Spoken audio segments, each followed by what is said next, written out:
Alright, let's go into the different types of fishing line for Mr. Billy Bass. Now, what type of line do you like? Can you see the line? No, I've never seen the line. That's a total myth. Really? Even the pros know that.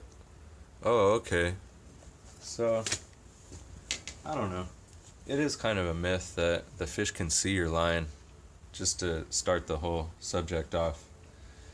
You don't want to start feeling that inside of your head. That's just like a bad juju feeling to think that the fish can see your line the whole time.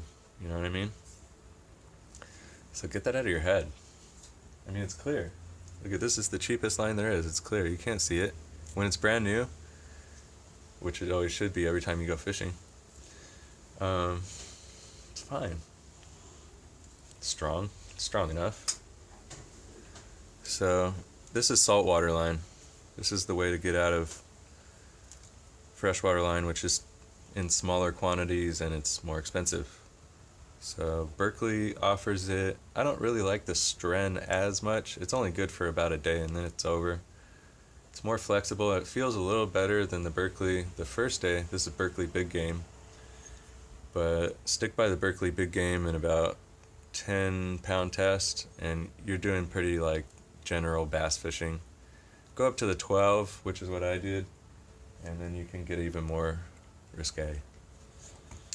But you have to have balanced rigging, and it's important for what type of fishing you're doing. If you don't want really thick line to interfere with the presentation of the lure.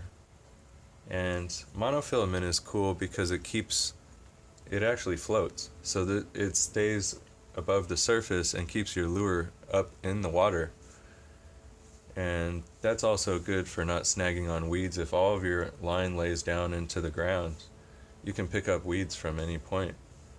And sinking line, it's more for other applications where, you know, I don't know, every line is very opinionated. And if you ever talk to anybody, they're going to tell you that they want you to use the line that they use. So I'll just tell you what I like the most. I like Fireline. I like Berkley Fireline. If I have the money, I'll buy it. It casts super far, and it's basically a super line, which is braid that has a coating on it. Braided lines and super lines are basically almost unbreakable. The diameter is super thin, so they cast really far. What that means is when you have a thick line on your reel, you can see how it's curved right here.